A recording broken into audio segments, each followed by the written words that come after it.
हे everyone, class 7th social science का chapter number 1 है geographical diversity of India. तो हम इसके इम्पोर्टेंट क्वेश्चन आंसर को कवर कर रहे हैं। सभी क्वेश्चन आंसर्स एग्जाम्स के पॉइंट ऑफ व्यू से बहुत ज़्यादा इम्पोर्टेंट है। आप इस चैप्टर पर नोट्स भी बना सकते हैं। तो आप इस चैप्टर से रिलेटेड अगर बाकी वीडियोस भी देखना चाहते हैं तो लिंक आपको डिस्क्रिप्शन बॉक्स में मिल जाएगा, आप वहां जाकर उन्हें देख सकते हैं। सो स्टार्ट करते हैं हम अपने क्वेश्चन आंसर को। तो जो पहला क्वेश्चन हम यहाँ पर कवर करेंगे वो है कि what is in your opinion, कि आपकी राय में are two important geographical features of India, कि आपकी राय में भारत के दो इम्पोर्टेंट भौगोलिक फीचर्स जो है, विशेषता जो है वो क्या हैं। Why do you think they are important, और आप ऐसा क्यों सोचते हो कि ये इम्पोर्टेंट है। तो आंसर होगा two important geographical features of India are, कि भारत के दो जो महत्वपूर्ण जोग्राफिकल फीचर्स हैं, विशेषताएं हैं, वो है कि नंबर 1 तो गैंगेटिक प्लेन्स। गैंगेटिक प्लेन्स का मतलब होता है गंगा के मैदान। तो यहाँ पर पहला पॉइंट होगा these Gangetic plains are extremely fertile and ideal for agriculture, कि ये जो गंगा के मैदान हैं ये बहुत ज़्यादा उपजाऊ होते हैं और फसल के लिए, क्रॉप्स के लिए बहुत ज़्यादा आइडियल माने जाते हैं। क्योंकि जब ये नदियाँ बहती हैं तो अपने साथ बहुत सारे खनिज लवण लेकर निकलती हैं, और जिसकी वजह से ये जो गैंगेटिक प्लेन्स होते हैं, जो गंगा के मैदान होते हैं, ये बहुत ज़्यादा उपजाऊ बन जाते हैं।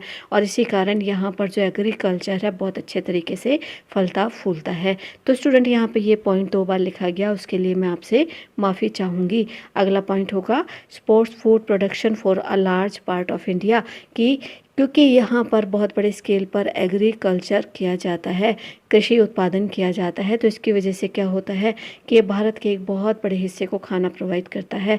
भारत का एक बहुत बड़ा हिस्सा जो है इसके खाने से अपने पेट को भरता है। और दूसरी जो भौगोलिक विशेषता है वो है, तो जो हमारा नेक्स्ट भौगोलिक फीचर्स है वो है हिमालयाज़। तो यहाँ पर पहला पॉइंट होगा the Himalayas in the north, कि हिमालय है ये उत्तर दिशा में है, विच protect the country from cold winds, जो कि हमारे देश को ठंडी हवाओं से बचाने का काम करता है। और वो ये किस प्रकार करता है, क्योंकि हिमालय जो है वो बहुत ऊंची ऊंची पहाड़ियाँ हैं, बर्फ़ से ढकी हुई, इतनी ऊंची कि नीचे से देखने पे लगता है कि मानो ये आकाश को छू रही हैं। और ये हमारे देश को ठंडी हवाओं से बचाने का काम करता है। और उसके बाद जो सेकंड पॉइंट है वो होगा source of major rivers like the Ganga and Brahmaputra which are lifelines for agricultures and drinking water, कि ये जो एक मेजर सोर्स है नदियों का, गंगा और ब्रह्मपुत्र जैसी नदियों का, जो कि यहाँ से होकर निकलती हैं। और इसकी वजह से जो गंगा और ब्रह्मपुत्र की नदियाँ हैं, क्योंकि यहाँ पर बहुत बड़े बड़े पहाड़ हैं, बर्फ़ के ग्लेशियर हैं बर्फ़ के यहाँ पर, और जब वो पिघलते हैं तो पानी के रूप में बहते हैं। तो ये जो दोनों नदियाँ हैं ये भारत के लिए एक लाइफ लाइन का काम करती हैं।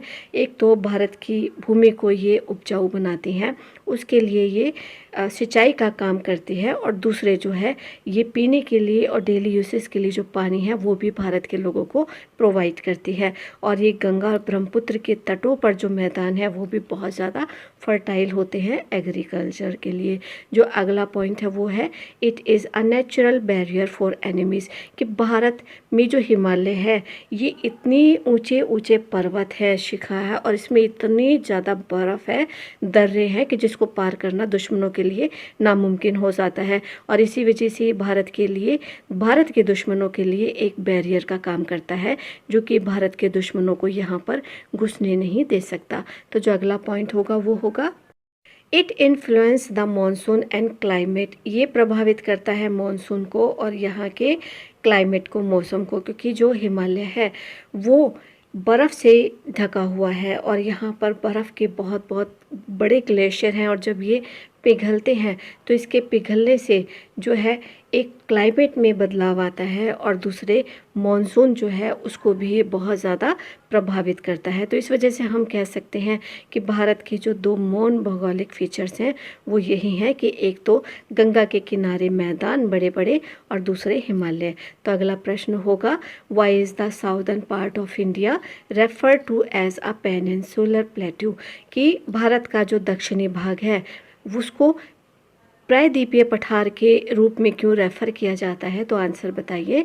तो आंसर होगा it is called a peninsular plateau because कि भारत के साउथ इंडिया के जो पार्ट है उनको पेनिनसुलर प्लेट्यू कहा जाता है। तो इसके पीछे जो मेन कारण है वो है कि number 1, the term peninsula refers to a land mass that is surrounded by water on 3 sides. कि पहले तो आप ये समझ लीजिए कि पेनिनसुला जो वर्ड है ये रेफर करता है उस भूमि को जो कि 3 तरफ से पानी से घिरा हुआ हो। The southern part of India surrounded by water on 3 sides.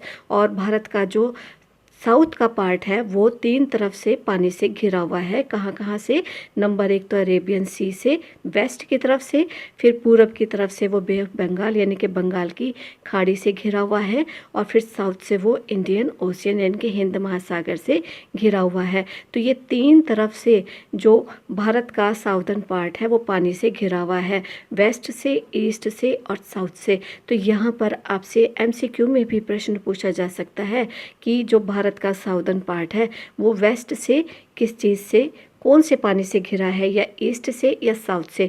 तो इस तरीके से आपको ये तीनों ही चीज़ें बड़े अच्छे से ध्यान में रखनी है कि वेस्ट से अरेबियन सी इसको कवर करता है, ईस्ट से बे ऑफ बंगाल इसको कवर करता है, और साउथ से इंडियन ओशियन इसको कवर करता है। तो पहला रीज़न तो यही हो जाता है कि हम इंडिया के साउदर्न पार्ट को पेनिनसुलर प्लेट्यू कह सकते हैं क्योंकि ये 3 तरफ से पानी से घिरा हुआ है। दूसरा रीज़न ये हो सकता है कि a plateau is a raised area of land, की जो पठार होते हैं वो भूमि का एक ऊंचा उठा हुआ एरिया होते हैं that is relatively flat on top, जो कि ऊपरी सतह से फ्लैट होते हैं। तो इस तरीके से हम ऐसे एरिया को जो कि ज़मीन से थोड़ा ऊंचे उठे हुए हों पहाड़ की तरह और ऊपर से फ्लैट हो तो उसको हम प्लेट्यू कहते हैं। The southern part of India fits this description, और जो भारत का साउदर्न पार्ट्स है वो इस डिस्क्रिप्शन पर फिट बैठता है कि वो ज़मीन से बहुत उठा हुआ एरिया है और ऊपर से वो फ्लैट है। उसके चारों तरफ जो भूमि है वो काफ़ी निचली भूमि मानी जाती है और ये उस भूमि से हाइट पर आ जाता है। तो दूसरा रीज़न ये है। तो तीसरा रीज़न है this area is characterised by ancient crystalline igneous and metamorphic rocks, कि ये जो एरिया है हम इसको करेक्टराइज कर सकते हैं पुरानी क्रिस्टलाइन चट्टानों के साथ, आग्नेय चट्टानों के साथ और मेटामॉर्फिक चट्टानों के साथ, and is considered one of the oldest land masses in India, और ये कंसीडर किया जाता है भारत के सबसे पुराने भूस्खलन एरिया के रूप में। तो यहाँ पर बहुत बड़े स्केल पर भूस्खलन होता रहता है क्योंकि यहाँ पर बड़ी बड़ी चट्टानें हैं, क्रिस्टलाइन चट्टानें हैं, आग्नेय चट्टानें हैं। तो इसके अकॉर्डिंग भी स्टूडेंट्स हम भारत के साउदर्न पार्ट को पेनिनसुलर प्लेट्यू के रूप में कंसीडर कर सकते हैं। तो चलिए देख लेते हैं अब हम इसके अगले पॉइंट को कि हम इसको पेनिनसुलर प्लेट्यू क्यों कहेंगे। तो अगला पॉइंट है along with the Himalayas and the northern plains, कि ये हिमालयस के कारण और जो उत्तर के मैदान हैं उसके कारण the peninsular plateau is covering a large portion of the southern part of the country, कि ये जो पेनिनसुलर प्लेट्यू है इसका एक बहुत बड़ा भाग जो है साउदर्न पार्ट को कवर कर देता है। क्योंकि भारत का जो साउथ का एरिया है उस एरिया को ये पेनिनसुलर प्लेट्यू जो है बहुत बड़े एरिया में कवर करता है। किस वजह से? क्योंकि इसके साथ हिमालय और नॉर्दर्न प्लेन्स भी जुड़ जाते हैं। तो इसी वजह से इन सभी रीजन्स की वजह से हम कह सकते हैं कि भारत का जो साउदर्न पार्ट है उसको हम पेनिनसुलर एरिया कह सकते हैं। तो ये सारे के सारे रीजन जो है स्टूडेंट्स आप अपने अकॉर्डिंग लिखेंगे, उसके अकॉर्डिंग जितने मार्क्स का क्वेश्चन आपसे एग्ज़ाम में पूछा जाएगा तो उसी के अकॉर्डिंग आप इसमें से पॉइंट लीजिएगा और उसको लिखिएगा। तो उम्मीद है कि ये आंसर आपको बहुत अच्छे से समझ में आ गया होगा।